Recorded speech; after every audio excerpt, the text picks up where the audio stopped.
Hello everyone, today we will learn how to read chest x-ray. X-ray एक ऐसी चीज़ है जिससे आप एनकाउंटर होंगे throughout your medical profession, not only in radiology but in almost every department.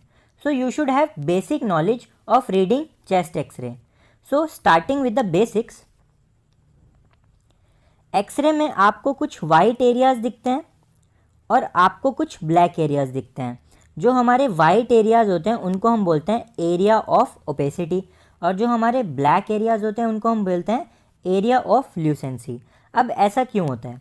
देखिए, जो हमारी एक्सरे बीम होती है वो बॉडी के थ्रू पास करती है through different structures, for example bones, heart, lung, और इन सारे स्ट्रक्चर की डेंसिटी अलग अलग है। तो जो हमारे एक्सरे बीम होती है वो dense structure, for example bone, इससे इजीली पास नहीं हो पाती। इस वजह से ये वाले स्ट्रक्चर हमें वाइट अपीयर होते हैं। और फॉर एग्जांपल लंग्स हमारे डेंस नहीं होते हैं बिकॉज इनमें एयर फिल्ड अप होती है।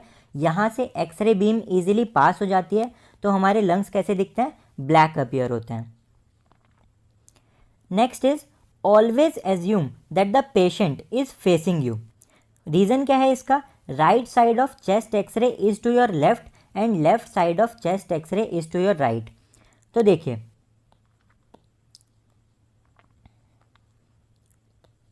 जो आपका राइट है, जो आपका लेफ्ट है, it is equal to right side of chest x-ray, और जो आपका राइट है it is equal to left side of chest x-ray. इस वजह से इस चीज़ को याद करने के लिए आप एज्यूम कर सकते हैं that patient is standing facing you. अब आपके पास एक पेशेंट आया है एक्सरे लेकर, तो आप डायरेक्ट एक्सरे रीड करना शुरू नहीं करेंगे। सबसे पहले आप क्या चीज़ कंफर्म करेंगे? Patient name, when it was taken, why it was requested and in it which view it is. For example देखिए, एक्सरे में ये सारी चीज़ें मेंशन होती हैं। Name of patient, age, gender, unique ID number, date, time, और यहाँ पर ये भी मेंशन है ये कौन सा एक्सरे है। तो देखिए, अब जो आपका हमारा थर्ड पॉइंट था, देखिए थर्ड पॉइंट क्या था? Why it was requested. ये आपको एक्सरे फिल्म से नहीं पता चल पाएगा, तो ये आपको प्रेस्क्रिप्शन से पता चलेगा। पेशेंट के पास प्रेस्क्रिप्शन होगा, उससे पता चलेगा, या आप डायरेक्टली पेशेंट से पूछ सकते हैं कि आप क्या प्रॉब्लम लेके आए थे। नेक्स्ट इज, आपके पास जो एक्सरे होगा उसकी आपको क्वालिटी चेक करनी है। तो क्वालिटी चेक करने के लिए हमारे पास 3 पैरामीटर हैं। सबसे पहला है rotation, next is inspiration, and third is exposure. अब मैं आपको इन तीनों को डिटेल में समझाऊंगा। देखिए, एक्सरे की क्वालिटी चेक करने के लिए सबसे पहले हम देखेंगे रोटेशन। What is rotation? जो हमारी एक्सरे फिल्म होती है उसके सामने पेशेंट स्ट्रेट खड़ा होता है। अगर पेशेंट राइट साइड या लेफ़्ट साइड टर्न कर गया तो एक्सरे रोटेट हो जाएगा, उसको हम बोलते हैं रोटेशन। अब ये पता करने के लिए कि हमारा एक्सरे वेल सेंटर्ड है या नहीं, क्या करेंगे हम? देखिए, यहाँ पर है हमारे spinous process and these are clavicle. तो क्लैविकल का लेटरल बॉर्डर और स्पाइनस प्रोसेस के बीच में डिस्टेंस देखेंगे। तो जो राइट साइड और लेफ्ट साइड की क्लैविकल और स्पाइनस प्रोसेस के बीच में डिस्टेंस है, अगर वो इक्वल होगा, इसका मतलब ये जो हमारा एक्सरे है this is well centred x ray.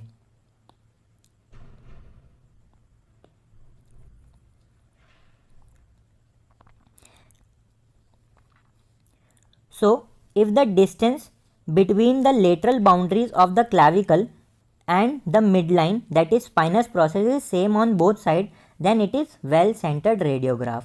अब अगर रोटेशन प्रेजेंट होगी तो उससे क्या फ़र्क पड़ेगा? देखिए, रोटेशन प्रेजेंट होगी, फॉर एग्जांपल पेशेंट लेफ़्ट की साइड रोटेट हो गया, तो left side of clavicle and spinous process के बीच में गैप क्या है? इंक्रीज़ हो जाएगा, और जो हमारी लेफ़्ट साइड की लंग फील्ड है वो डार्कर होगी as compared to right side. ठीक है। Next is exposure. देखिए, एक्सपोजर मतलब जो हमारी एक्सरे बीम है वो एडिक्वेट हैं या नहीं है। एक्सपोजर चेक करने के लिए आपको फोकस करना है लोअर थोरैसिक वर्टिब्रा पर। तो लोअर थोरैसिक वर्टिब्रे के जो मार्जिन्स हैं आप देख सकते हैं ये हमें बेयरली विजिबल हो रहे हैं, क्लियरली विजिबल नहीं हो रहे हैं। तो एक्सरे में अगर आपको लोअर थोरैसिक वर्टिब्रे के मार्जिन्स बेयरली विजिबल हैं, इसका मतलब ये एक्सरे एडिक्वेट एक्सपोजर का है, ये एक्सरे हमारा बिल्कुल करेक्ट है। अगर ये हमारे मार्जिन्स क्लियरली विजिबल होंगे that means this x-ray is hyper exposed, और अगर ये मार्जिन्स हमें विजिबल नहीं होंगे that means this x-ray is hypo exposed. So for adequate exposure lower thoracic vertebrae margin should be barely visible. If clearly visible then it is hyper exposed, and if not visible it is hypo exposed. Next हम quality check कैसे करेंगे। Third point is inspiration. तो मैंने आपको last video में जो मैंने chest x ray पीए versus AP view पे अपलोड की थी उसमें भी आपको बताया था जब पेशेंट का एक्सरे लेते हैं तो पेशेंट से इंस्पायर करने के लिए बोलते हैं and to hold his breath. इससे क्या होता है हमारे जो लंग होते हैं वो इन्फ्लेट हो जाते हैं। अब ये पता करने के लिए कि प्रॉपर इंस्पिरेशन हुआ है या नहीं हुआ है, दैट इज़ एडिक्वेट इंस्पिरेशन हुआ है या नहीं हुआ है, तो उसके लिए एक क्राइटेरिया होता है। सो क्राइटेरिया क्या है, you should be able to see 5 to 6 anterior end of rib and 8 to 10 posterior ends of rib above the diaphragm. अब ये एंटीरियर एंड ऑफ रिब और पोस्टीरियर एंड ऑफ रिब क्या है, देखिए ये हमारा vertebral column. So this is vertebral column. Vertebral column से निकलती हैं हमारी रिब्स और जाती हैं एंटीरियरली। तो आप देख सकते हैं वर्टिब्रल कॉलम से हमारी रिब्स निकल रही हैं और जा रही हैं एंटीरियरली। तो ये वाला जो पार्ट होता है हमारे रिब्स का वो होता है पोस्टीरियर एंड, और ये जो आगे वाला पार्ट होता है दिस इज़ एंटीरियर एंड। तो एडिक्वेट इंस्पिरेशन के लिए हमें 5 to 6 एंटीरियर एंड विजिबल होने चाहिए और 8 to 10 पोस्टीरियर एंड विजिबल होने चाहिए रिब्स के अबव द डायफ्राम। तो चलिए काउंट करते हैं इस एक्सरे में।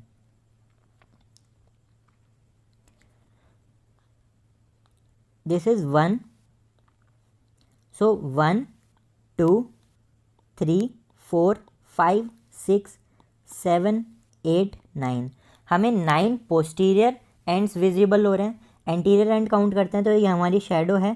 This is 1, this is 2, this is 3 4 5 6 7। तो हमें एंटीरियर एंड्स भी विजिबल हो रहे हैं more than 5 6 and 8 to 10 posterior ends भी विजिबल हो रहे हैं। इसका मतलब ये जो हमारा एक्सरे है this is adequate inspiration. So quality check करने के लिए आपको 3 चीज़ें चेक करनी है, rotation, exposure and inspiration. After checking the quality of x-ray let's learn how to interpret normal chest x-ray. तो अगर आप एक चेस्ट एक्सरे देख रहे हैं, for example this chest x-ray, यहाँ पर हमें एक पैथोलॉजी दिख रही है। There is no need to directly jump on this pathology. Instead you should read chest x-ray step by step before coming to any conclusion. और एक्सरे पढ़ने के लिए आपको कोई निमोनिक याद करने की ज़रूरत नहीं है। You have to approach, either reading the chest x-ray from inside out और from outside to inside. Here I am using inside out approach.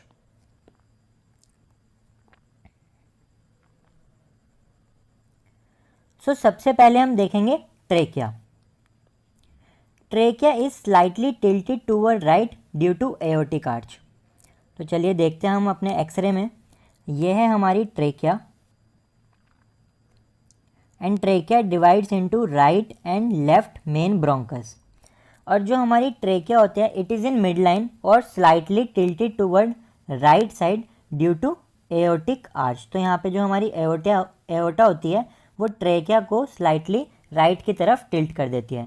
So trachea में आप क्या देखेंगे, ट्रेकिया की पोजीशन, फॉरेन बॉडी और mass in trachea. Next is heart size. Heart size is measured by cardiothoracic ratio. ये cardiothoracic ratio क्या होती है, देखिए cardiac diameter divided by thoracic diameter, so C/T। PA view में अगर ये रेशियो हमारा 0.5 से कम है then it is normal heart size. अगर ये 0.5 से 0.55 के बीच में है then it is border line, और अगर ये 0.5 या फिर 0.5 से बड़ा है देन इट इज़ एबनॉर्मल। लेकिन अगर हम बात करें हमारे एपी व्यू में, तो हमें पता है एपी व्यू में हमें क्या मिलती है, फॉल्स कार्डियोमेगैली। फॉल्स कार्डियोमेगैली है तो ये रेशियो का कट ऑफ कितना हो जाता है, लेस देन 0.6, तो नॉर्मल होगी। अगर मोर देन 0.6 या फिर इक्वल टू 0.6 होगा तो वो क्या होगा, एबनॉर्मल। तो आप यहाँ पर देख सकते हैं दिस इज फॉल्स कार्डियोमेगैली। तो अभी तक हमने क्या देख लिया है, ट्रेकिया देख लिया है और हमारा हार्ट साइज देख लिया है। Now we will look for mediastinal की मार्किंग्स। तो मीडियास्टिनम की मार्किंग्स देखेंगे। मीडियास्टिनम की मार्किंग्स देखने से पहले मैं आपको समझाना चाहता हूँ।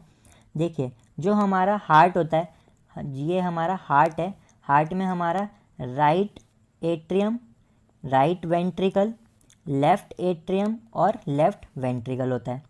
तो यहाँ पर है हमारा राइट एट्रियम, यहाँ पर है हमारा लेफ़्ट एट्रियम, ये है हमारा एंटीरियरली। एंटीरियरली क्या होता है हमारा राइट वेंट्रिकल और लेफ़्ट की साइड क्या होता है हमारा लेफ़्ट वेंट्रिकल।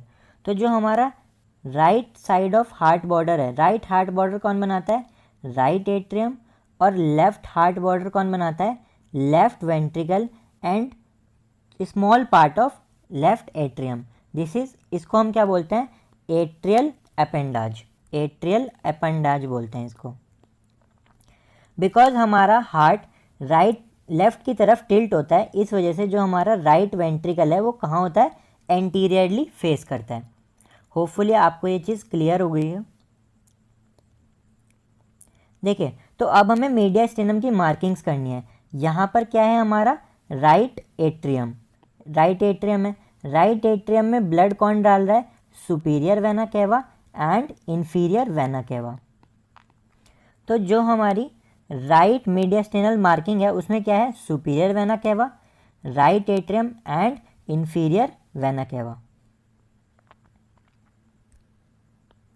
तो यहाँ पर आ गई हमारी superior vena cava, this is right atrium and this is inferior vena cava.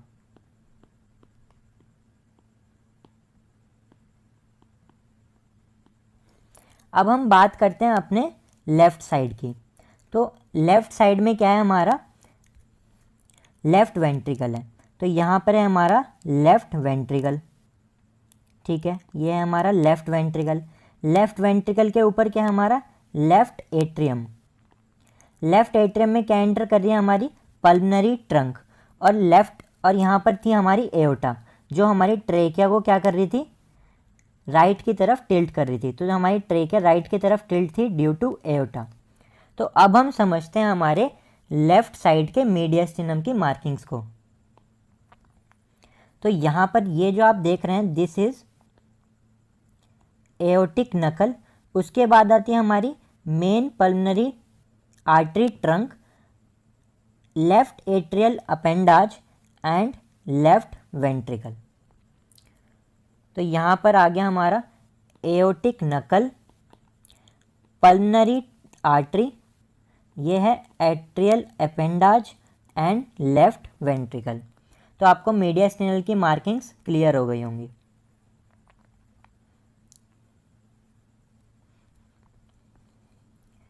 Next is hilum. तो हमने क्या देख लिया है, हमने अब तक ट्रेकिया देख लिया है, ट्रेकिया हम देख चुके हैं, हम हार्ट का साइज़ देख चुके हैं और हम मीडियास्टिनल की मार्किंग्स देख चुके हैं। अब हम देखेंगे हाइलम। तो आप ये वाला जो पोर्शन देख रहे हैं दिस इज हाइलम। तो हाइलम क्या होता है, जहाँ से हमारी ब्रोंकस, ब्लड वेसल्स और नर्व्स एंटर करती हैं हमारे लंग में, उस पॉइंट को हम बोलते हैं हाइलम। अब हाइलम के बारे में आपको देखे बताता हूँ मैं। हाइलम जो होता है वो हमारा कॉनकेव शेप का होता है, कॉनकेव शेप का होता है लेटरली, और ये है हमारा right hilum, this is left hilum. Right hilum जो होता है it is lower than left hilum, या फिर ये सेम लेवल पे होते हैं। तो अगर राइट हाइलम और लेफ़्ट हाइलम ऐसे है तो ये भी ओके है, राइट हाइलम और लेफ़्ट हाइलम सेम लेवल पे है तो ये भी सही है। लेकिन अगर राइट हाइलम लेफ़्ट हाइलम से ऊपर है तो ये पैथोलॉजी है। दूसरा पॉइंट क्या मैंने आपको बताया, जो हमारा हाइलम होता है वो कैसा होता है, कॉनकेव लेटरली होता है, ये कॉनकेव शेप का होता है।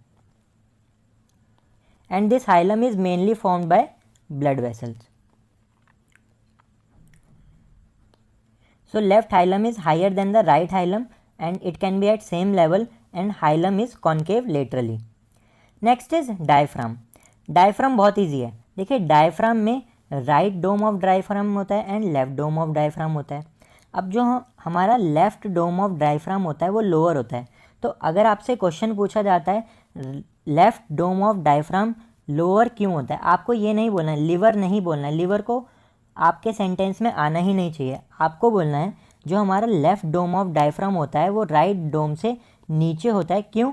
Because left dome of diaphragm पे हार्ट रखा हुआ होता है। So due to weight of heart left dome of diaphragm is lower as compared to right dome of diaphragm. इसके बाद आप यहाँ पर जो देख रहे हैं दिस इज़ स्टमक बबल। जो हमारे स्टमक का फंडस रीजन होता है वहाँ पर गैस होती है and that appear as stomach bubble and it is normal finding. Diaphragm और स्टमक बबल देखने के बाद आप चेक करेंगे costophrenic angle and cardiophrenic angle. Costophrenic angle क्या होता है, कार्डियोफ्रेनिक एंगल क्या होता है, ये देखते हैं। कॉस्टोफ्रेनिक एंगल चेस्ट वॉल और डायफ्राम के बीच में जो एंगल होगा दैट इज कॉस्टोफ्रेनिक एंगल और ये दोनों साइड होगा। एंड हार्ट और डायफ्राम के बीच में जो एंगल होगा दिट इज़ कार्डियोफ्रेनिक एंगल। अब इसकी इंपॉर्टेंस क्या है, फॉर एग्जांपल यहाँ पर हमारा क्या हो गया है, प्लूरल एफ्यूजन हो गया है। प्लूरल एफ्यूजन हमें बेस ऑफ लंग्स में मिलता है, तो ये जो एंगल हैं इनकी क्या हो जाएगी, ब्लंटिंग हो जाएगी। ब्लंटिंग मतलब क्या होता है, ये लूज कर देंगे अपने शार्प एजिस को। सो कॉस्टोफ्रेनिक क्या होता है, point at which chest wall and diaphragm meet, loss of sharp angle that is blunting is usually caused by pleural effusion. तो आप जैसे इस एक्सरे में देख सकते हैं यहाँ पर हमारी ब्लंटिंग हो चुकी है ड्यू टू प्लूरल एफ्यूजन। इसके बाद आप क्या करेंगे, you will follow chest wall on both the sides and compare both the sides, compare both lungs and look for any pathology. तो आपने सबसे पहले ट्रेकिया देखी, आपने सबसे पहले ट्रेकिया देखी, उसके बाद आपने हार्ट का साइज़ देखा है, उसके बाद आपने मीडियास्टिनम के बॉर्डर्स देखे, then diaphragm angles costophrenic and cardiophrenic angle, then आप ट्रेस करेंगे चेस्ट वॉल को up to top, right side और लेफ़्ट साइड दोनों को ट्रेस करेंगे और कंपेयर करेंगे। उसके बाद आप लंग फील्ड को कंपेयर करेंगे राइट साइड और लेफ़्ट साइड की, और फाइनली आप क्या देखेंगे, बोन्स को देखेंगे। तो बोन्स में आपकी क्या आ जाएंगी, क्लैविकल्स आ जाएंगी, रिब्स आ जाएंगी और क्या आ जाएंगी, हमारी यहाँ पर स्कैपुला होगी। तो फाइनली आपका चेस्ट एक्सरे कंप्लीट हो जाएगा। So we have completed all the steps that how to interpret normal chest x-ray. Maybe आपको एक लेंदी प्रोसीजर लग रहा होगा, बट बिलीव मी जैसे जैसे आपको एक्सरे रीड करने का एक्सपीरियंस होगा आप ये सारे पॉइंट्स सेकेंड्स में कवर कर लेंगे। सो गाइज़, अगर आपको ये वीडियो हेल्पफुल लगती है तो प्लीज़ इसको शेयर कीजिए, और अगर आप मेरे चैनल पर नए हैं तो सपोर्ट करने के लिए चैनल को सब्सक्राइब कर देना। थैंक यू सो मच, मिलते हैं नेक्स्ट वीडियो में।